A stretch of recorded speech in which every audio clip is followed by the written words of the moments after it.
यह अध्याय सिर्फ एक कहानी नहीं बल्कि जीवन की एक महत्वपूर्ण सीख है। ये हमें सिखाता है कि जब हम दुविधा में हों तो भावनाओं और मोह से ऊपर उठकर अपने कर्तव्य पर ध्यान देना चाहिए। अधिकार और कर्तव्य। दुर्योधन का उदाहरण बताता है कि जब हम सिर्फ अपने अधिकारों पर अड़े रहते हैं तो सही गलत का भेद भूल जाते हैं।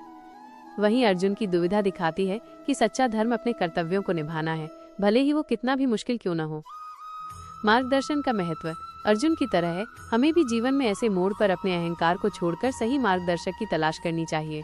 ये दर्शाता है कि सीखने की कोई उम्र नहीं होती और सही सलाह हमें बड़ी मुश्किलों से बाहर निकाल सकती है।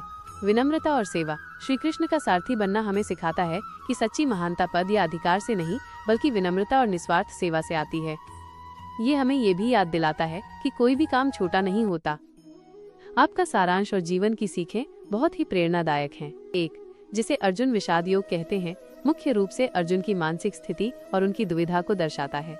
इस अध्याय में भगवान कृष्ण का कोई उपदेश नहीं है क्योंकि वे दूसरे अध्याय से बोलना शुरू करते हैं, इसलिए इस अध्याय में कोई अच्छे या उपदेशात्मक श्लोक नहीं है। हालांकि अगर हम इस अध्याय के सार को देखें तो ये एक महत्वपूर्ण बात को सामने लाता है, धर्म और कर्तव्य के प्रति दुविधा की शुरुआत। इस संदर्भ में अध्याय 1 का सबसे महत्वपूर्ण श्लोक है, यत्तु कर्म परो धर्मः स एव सुखदः स्मृतः कुरुक्षेत्रे महाराज यज्ञः स पुरुषोत्तमे। भगवद गीता अध्याय 1 श्लोक 1। यह श्लोक बहुत महत्वपूर्ण है क्योंकि ये बताता है कि केवल कर्तव्य परायण कर्म ही सुख देते हैं। जब हम अपने कर्तव्य का पालन करते हैं तो हमें जीवन में खुशी और शांति मिलती है।